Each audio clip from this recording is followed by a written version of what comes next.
I'm Mike with the School of Self-Reliance, and this is part 4 or 5 of our edible plant series. And this is Goldenrod. It's pretty easy to identify. Don't confuse it with ragweed pollen, because that's not what this is. If you look at these leaves, okay, they're rough. Look at the flowers, they're kind of shaped like bells, okay, on the bottom. This plant, you can take the leaves off. You can boil these up just like any other vegetable to eat them. Just take the leaves, you can boil them, okay? You can make a tea out of this, okay, boiling it down to treat kidney illnesses and so on. The Indians used to take the root system, and if you pull the plant up and you get its root system, you go ahead and you dry it out, and you cut it up into a poultice. You just grind it up real good into a poultice. And that's used to treat burns. But the fresh root will also work. You just grind it up to treat burns, make it into a poultice. You can also, like I said, make a tea out of this.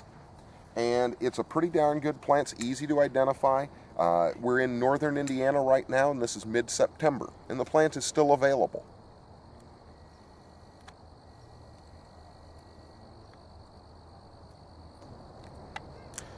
Okay, this is a high bush blueberry.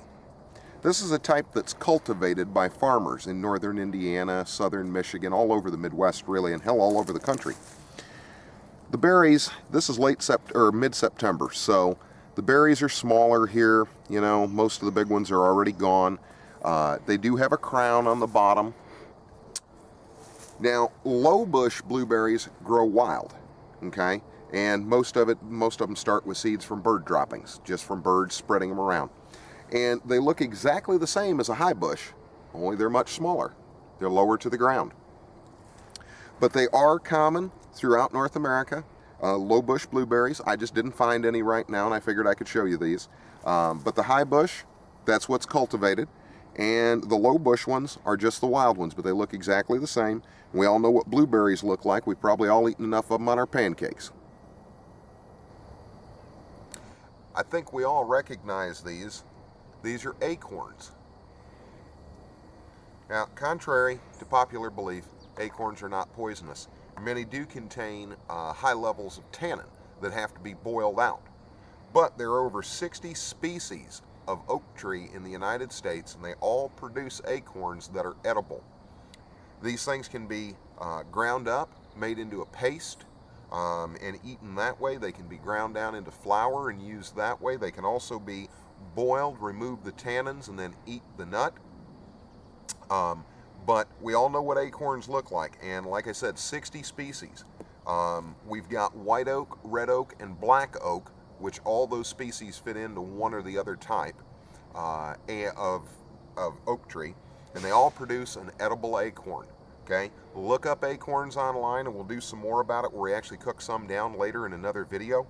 But acorns are edible. Some just have high levels of tannins that you have to boil off and get rid of, but they are edible. When you husk these out, when you break them out of their shell, what you're going to end up doing with these acorns is you're going to break the shell, and you're going to boil these for 15 minutes. The edible kernel inside, and after 15 minutes the water is going to turn brown. That's the tannins coming out. You're going to dump that off. Then you're going to put the nuts back in a pot, and you're going to boil them for another 15 minutes. And then they should be fine to eat. You're not going to eat the outside shell, you're just going to eat what's on the inside. And we'll be right back. I'll cut this open and I'll show you. Okay, here's the nuts opened up. And it's this fleshy nut material on the inside that you're after. And that's what you're going to go ahead and boil up. Is this right here. And you're just going to boil off the tannins, 15 minutes, dump the water off, boil them again, 15 more minutes.